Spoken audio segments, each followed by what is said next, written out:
Tabii biz hani bu programlarda daha çok uluslararası dengeleri değerlendirirken bazen ülkelerdeki iç dinamikleri kaçırabiliyoruz. Ondan dolayı biraz hem İsrail'in iç dinamikleriyle hem Amerika'nın iç dinamikleriyle bu iki ülke arasındaki bu savaşa yaklaşım konusundaki bazı farklarını vurgulamak isterim. Çünkü İsrail'de 7 Ekim sonrası oluşan dalga ve toplumsal psikoloji birçok manevrada kendisini hissettirmektedir. Mesela şu an Netanyahu hükümetine destek %35, %30-35 arası oynarken İsrail'in hem Gazze'de hem Lübnan'da hem de İran'a karşı yürüttüğü bu savaşlarda toplumsal destek %70-80'lere kadar varmaktadır. Yani 7 Ekim sonrası İsrail düzeltmek için, yani Netanyahu destekten çok İran'a karşı yürütülen savaşta İsrail toplumu açık destek veriyor, öyle mi? Evet, bu Netanyahu'nun kendi tabanını çok daha aşan bir toplumsal destek var. İsrail'in 7 Ekim sonrası geliştirdiği askeri faaliyetlere karşı toplumun çoğunluğu bu faaliyetleri desteklemektedir. Her ne kadar şu an her gün sirenler işte İsrail'e de füzeler düşse de toplumda bu savaşa karşı destek, bu savaşlara karşı destek azalmamıştır. Yani bu anlamda İsrail'in politikalarında ve İsrail'in bölgedeki geliştirdiği bu ofansif, askeri anlamda ofansif hamlelerini kendi iç psikolojisiyle de biraz anlatmak gerekir. 7 Ekim sonrası gelişen hem toplumsal psikoloji hem de yönetici sınıftaki güven, yani özgüven hem kırılması, sonrasında bunu onarma çabalarıyla kendi güvenliğini tümden militarize ederek hem Gazze'de hem Lübnan'da hem de İran'da bu askeri faaliyetleri ve askeri ve stratejik amaçlarının bu anlamda ABD'ninkinde biraz daha farklı okumak gerekiyor. İsrail için bu bir varlık yokluk meselesi olarak kendi içerinden, kendi iç mantığı açısından söylüyorum. Bir varlık yokluk mücadelesi olarak görünürken ABD açısından, yani şu an İran'ın ABD'ye uzanabilecek, dokunabilecek herhangi bir askeri faaliyeti veya kapasitesi bulunmamaktadır. Bu açıdan Amerika için kendi ülkesi ve toplumu olarak bir varlık yokluk meselesi değilken kendi hegemonyası açısından, küresel hegemonyası açısından bir varlık yokluk meselesi aslında. Yani İsrail'den farklı olarak o fiziki varlık yokluktan ziyade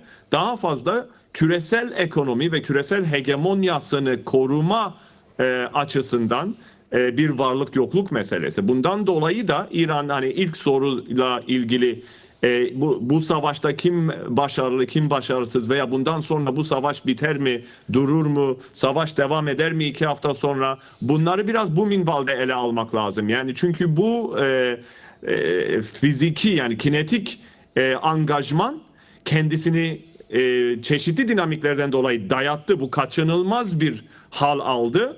Bunun sonucunda ya İran rejimi tümden yok olacak ki an itibariyle bu mümkün olmadı. Bunu ABD ve İsrail başaramadılar. Bu olmazsa, yani bu stratejik hedef vurulmazsa, buna ulaşılmazsa, o zaman Amerika'nın küresel hegemonyası özellikle de bölgedeki varlığı büyük bir darbe almış olacak.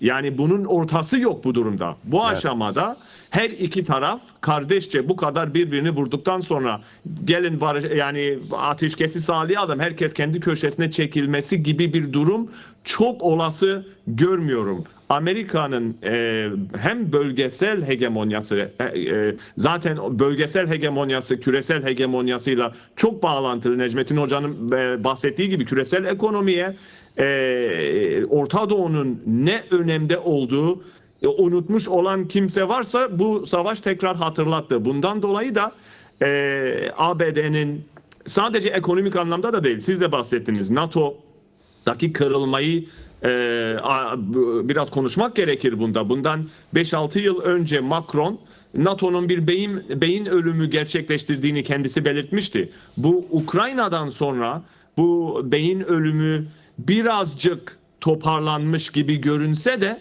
aslında bu son savaş sadece NATO ortaklarının askeri olarak müdahil olmamasıyla değil, bir nevi yani açıktan aslında kamuya açık bir şekilde hem İngilizler hem Fransızlar bu savaşın kendi savaşları olmadığı, yani bu savaşla hiçbir şekilde bunu yani taraf olmadıklarını, bu çok önemli bir cümleydi. Bir NATO ortağının kendi NATO müttefiğinin giriştiği bir savaşta taraf olmadığını belirtmesi zaten büyük oranda NATO'nun nasıl bir darbe yediğini, bundan toparlanır mı toparlanmaz mı, bu ölümcül bir darbe mi? Tabii o herkesin yani izleyeceği bir şeydir önümüzdeki aylarda ve yıllarda, ama NATO'nun ciddi bir darbe almadığını Evet. belirtmek sanırım çok doğru olmaz bu aşamada.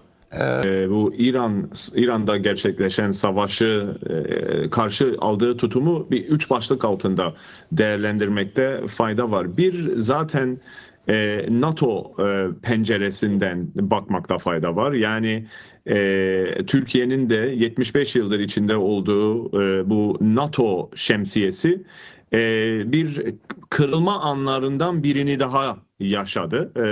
Biraz önce de dediğim gibi bu NATO'nun sonlanması anlamına gelmez ama bir kırılma yaşandı. Avrupa ülkeleri ya da NATO'nun Avrupa üyeleri, Avrupa'da bulunan üyeleri bu savaş bizim savaşımız değil derken, Türkiye'de daha nötr bir pozisyon alarak ne burada Trump'ın öfkesine neden olabilecek bir çıkış gösterdi, ne de İran'a karşı herhangi bir faaliyette de bulunmadı. Yani savaşın sonucunu ve etkilerini yönetmekle meşguldü. Biliyoruz Orta Doğu'da İran hegemonik yayılmanın rakiplerinden biri. Her ne kadar bazı yerlerde o emeller örtüşse de büyük oranda bir rekabet halinde olan, her rakip gibi kendi rakibinin bu kadar zayıflaması, yok edilmemeden biraz önce zayıflaması konusunda Türk devletinin çok da şikayetçi olmadığı görüldü.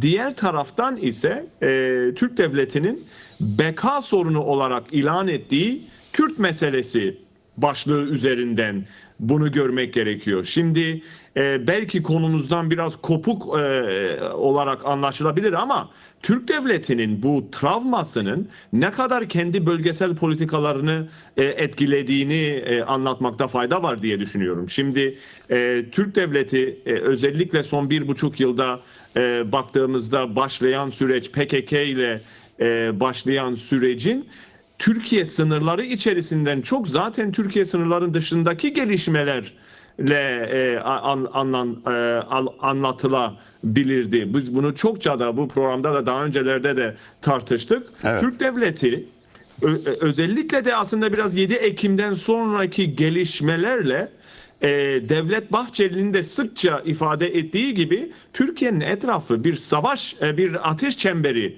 gibi kaynıyor şu an. Yani her tarafta çok yapısal değişiklikler, sarsıntılar ve bu sarsıntılar sonucu Kürt halkı şu veya bu şekilde bir irade beyanı veya bir direniş sonucunda kendi iradesinin belli oranlarda tanınmasına yol açmıştır. Şimdi bu gelişmelerin önünü biraz alma gayesiyle de Türk devletinin bazı hamlelere giriştiği gitgide anlaşılmaktadır. Şimdi bildiğiniz gibi Kürt meselesi bir 100 yıl önce Birinci Dünya Savaşı'ndan sonra bölgeye bir dinamit gibi yerleştirildi. 4 ülkede çok ciddi bir mesele halinde, o 4 ülkenin bir şekilde yönetilmesinde dış güçler, hegemonik güçler tarafından kucağına bir dinamit indirilmiş gibi indirildi bundan 100 yıl önce. Şimdi son 75 yıla baktığımızda Türk devletinin özellikle bu meseleyi yönetmesinde bir NATO zırhının olduğunu, yani NATO Türk devletinin Kürt meselesini yönetme konusunda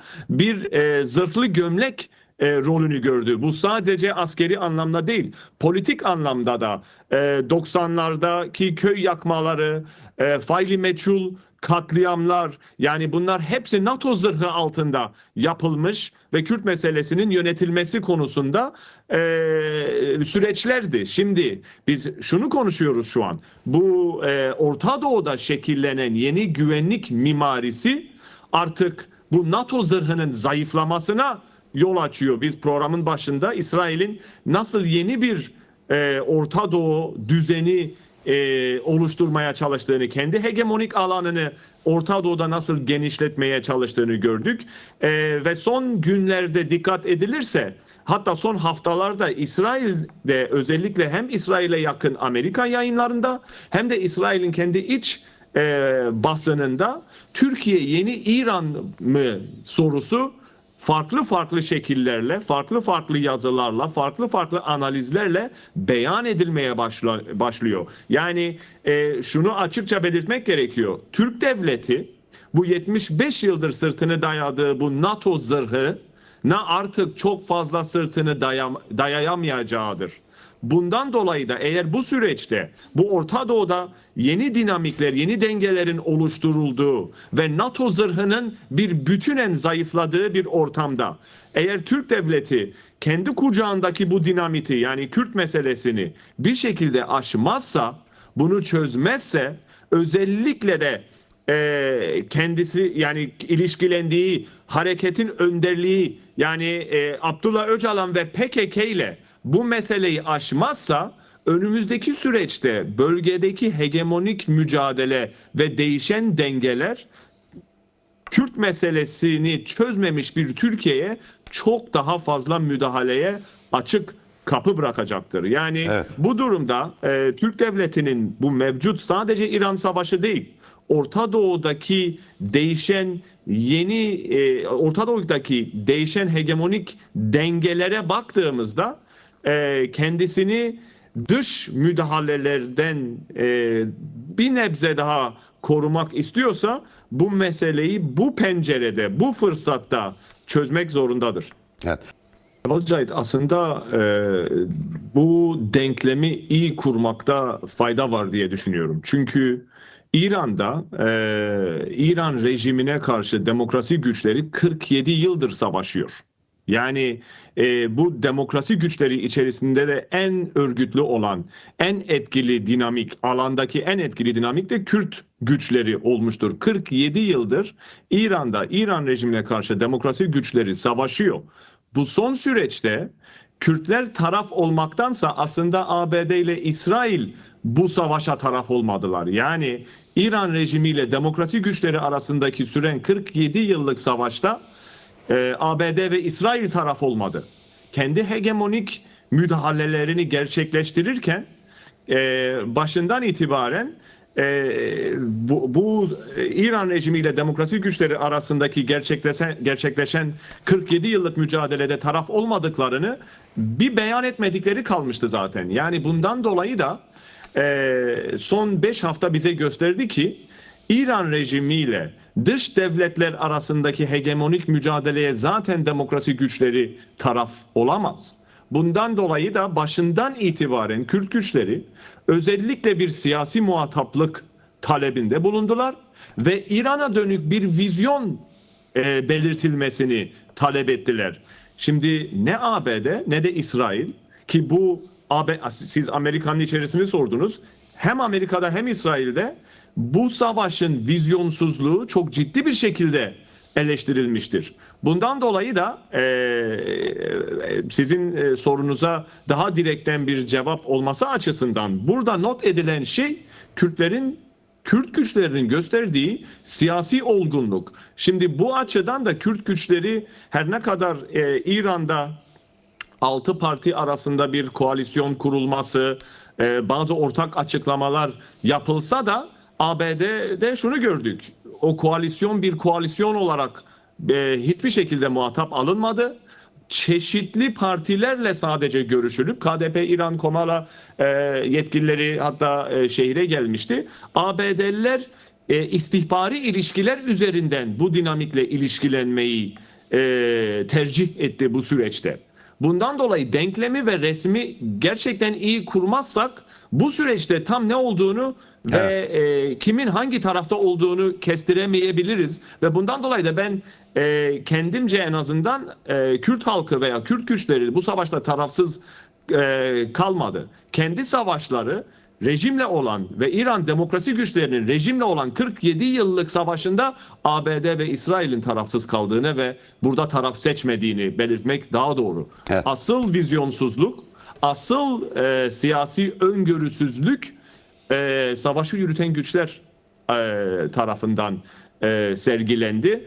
Bu açıdan sanırım en doğru tahlili de yine Kürt hareketi kendisi yapmıştır. Bu hegemonik mücadelede kimsenin askeri olunmaması gerekiyor ki zaten sadece Kürt grupları değil, İran'ın demokrasi güçleri de kendi ülkelerine dönük bir vizyonu olmayan, uzun vadeli demokratik bir tahayyülü olmayan hegemonik iki taraf arasında bir tercih yapmak zorunda değildir. Evet. Ki Suriye'de bunun en canlı örneklerinden biriydi. Demokrasi veya demokrasinin inşası hiçbir tarafın gündeminde olmadığı gibi Kürt hareketi de kendi üçüncü hattını Suriye'de olduğu gibi İran'da da sürdürmüştür.